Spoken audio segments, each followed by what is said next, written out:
I'm Candace Keynes, curator of Main Memory Network, and I'm going to talk about what is good history.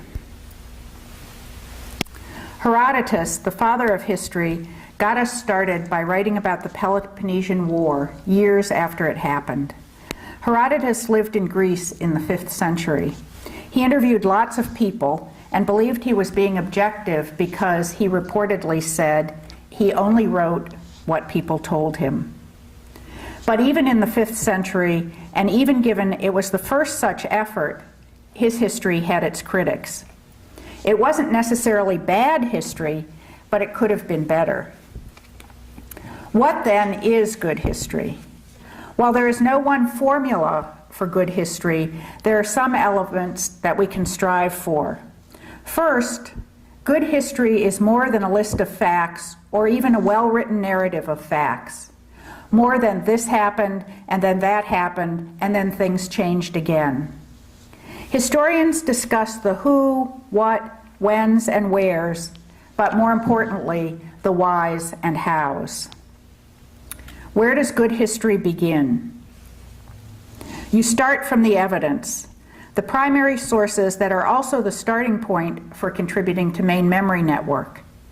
And then you ask lots of questions of the evidence to determine what it is telling you. There are many types of evidence. Main Memory Network and your collections at your historical societies and libraries are full of primary source material, things that were created at the time that you are focusing on. You also can use secondary sources, what later commentators have said, to provide context and give you ideas for your own projects. But you also need to focus on and present primary sources. These can be written materials, photographs, artifacts, paintings, clothing, buildings that will inform your history. Primary sources not only help make history reliable, they make it more engaging for readers. Good history asks questions of the evidence. Who created the source? Why? Are there other points of view? How were these expressed? Who might be left out of this account of history? What is the context that helps us make sense of this event, this person, or these ideas? Is this source credible? Are we sure the person or group to which it is attributed really created it? Was it intended for public consumption? How does that affect the way we read or examine it? Here are some thoughts about some of those questions. This is a diary written by Jonathan Morgan, who was an inventor and kind of a character around Portland. And it was written in 1867, 1 year after the Great Fire of 1866. Morgan was then 89 years old. He died in 1871. And he wrote this in his diary, or his account of being at the poorhouse after the fire. I was seldom at a meal where something was not lacking which belonged to me, and then I would rap and call for it, and was sure to have a smart scolding. Occasionally I would have to rap 2 or 3 times before the lack would come, and then with a scold. All the other plates had butter, without a call. Mine seldom had. Once, while the Irish woman was there, I had no butter on for 2 weeks.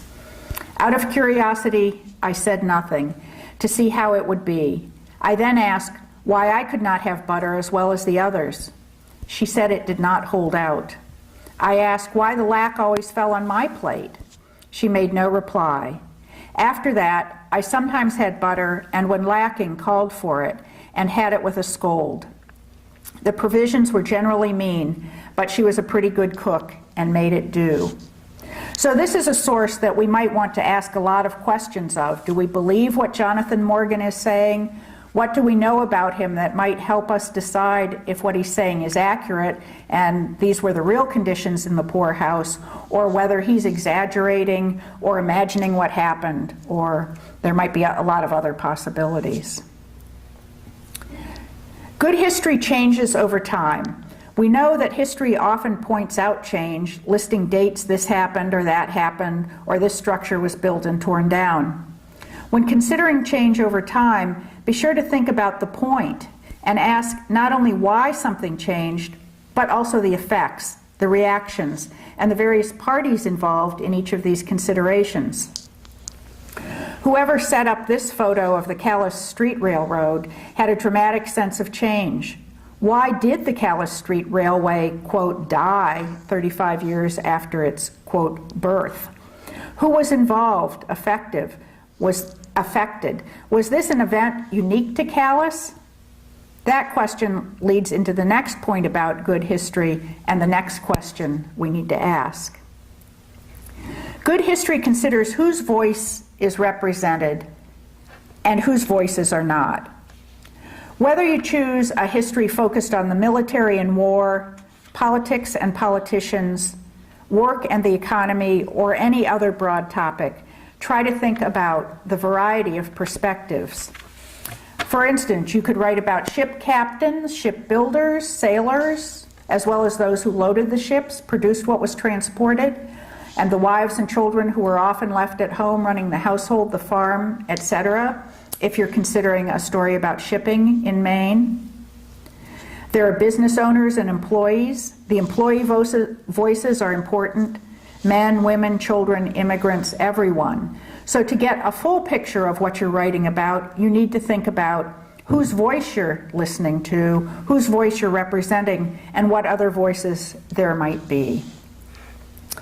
There is war from the level of tactics and strategy, from majors and admirals to lowly privates and ensigns, from the battlefront to the home front. Prisoners of war kept on Maine soil and Maine citizens working for the war effort. All of those voices are important. Being inclusive also means considering people and groups who have been forgotten or ignored by history. For instance, Maine has had many minority populations, often left invisible. Maine had a small but fairly visible Chinese population since 1857. Toy Langoon of Portland, who was a native of China and came to Portland when she got married, was Maine's and the nation's Mother of the Year in the 1950s. There are ethnic groups who have been forgotten, there are economic and social groups who have been forgotten, and there are ages, genders, etc. who have been forgotten. Doing good history requires that you consider all of the omissions from the evidence you have chosen, as well as the inclusions. So when you're telling the story of the history of your community or of an event in your community, think about whose point of view is missing. Who or what is missing altogether from the sources? The most interesting history, or the best history, tries to remember these groups throughout, not just one mention of women when talking about suffrage, or one mention of Indians when talking about European contact, but weaving the stories of everyone into as many topics as possible. It doesn't mean that every story you tell can have every point of view, but it's always good to ask the question, who am I leaving out, and to help you understand what else might be missing and what other stories you might need to tell, either at another time or within the story you're telling currently. Good history also looks beyond the immediate community or topic you're writing about. Connections to larger themes, and especially to regional, state, national, and even international trends and events are crucial. Here's an example from another history website, and this actually uses an image from Maine Memory Network. And this website makes such connections quite succinctly. It says, from Maine and Pennsylvania to Wisconsin and Minnesota, harvesting timber played a vital role in the development of the United States. Almost all early white settlements were on rivers, easing the transport of logs. Many were located to take advantage of water power, so that sawmills were often the focal point of new communities. But cutting down the trees, driving the logs to a sawmill, and sawing them into lumber still left the problem of getting the lumber to market. Until railroads took over this mission in the 1880s and 1890s, lumber was made into rafts and floated downriver to markets. Wisconsin Rapids followed this pattern. So this is a website from Wisconsin talking about a Wisconsin community, but making the connection to all logging communities and most of Maine, Pennsylvania, Wisconsin, Minnesota, and in between, and to the water power necessary to logging. Certainly you want to point out what's unique to your community, but also remember that your community's history will make more sense and will be ultimately more interesting if it's connected to trends and themes from elsewhere. Good history also considers the embarrassing, the shameful, the uncomfortable, as well as the nice events in the past. These events are important to the community's history, even when they make us uncomfortable. And good history deals with them by confronting them directly, neither apologizing for them nor defending them. Instead, apply everything else you know about good history to explain why the embarrassing thing happened, who was involved, how people reacted, and how they acted in response, and so forth. This image is of a Ku Klux Klan march, and the Klan was very active in Maine in the 1920s. So there are pictures from all over the state of similar marches, and something that many communities do find embarrassing or shameful about their past. But it's important to understand in the post-World War I era why the Klan arose and what the issues were that drove people to join it in such large numbers. A couple more thoughts. Be sure to consider the interesting and unusual, the unexpected. People like to be surprised, to learn something they didn't know, and to be challenged to think differently about their town, their history, and themselves. Here's one example of something that might be considered interesting. It might include something like this: Penobscots and Passamaquoddies paddling Maine Governor Carl Milliken across the duck pond at Deering Oaks Park in 1920 as part of the Maine Centennial. The Indian encampment there makes a fascinating story about artifice and reality of Maine Indians at that time in history, and the way the Centennial celebration chose to display them. I like the picture and think it's interesting because it looks like Milliken is holding on for dear life to the sides of the canoe in about 2 feet of water. There's the strange, or perhaps what might be called unusual. The unusual or strange grabs our attention, helps us to ask many questions of the past, rather than accepting the information we are given as inevitable, expected, or routine. This boy on stilts is at the Goodwill Hinckley home, and the picture is labeled something like mud season. And then there's the engaging.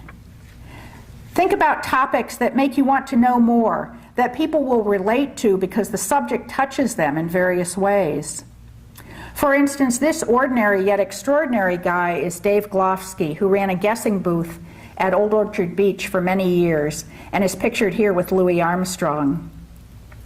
The story, when told fully, can help you understand the relationship between the construction of highways, an increase in personal automobiles, and the rise of a new phase of Maine coastal tourism.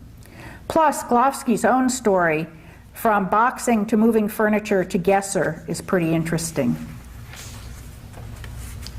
Good history, then, should be fun, informative, ask lots of questions, and finally make us say, aha.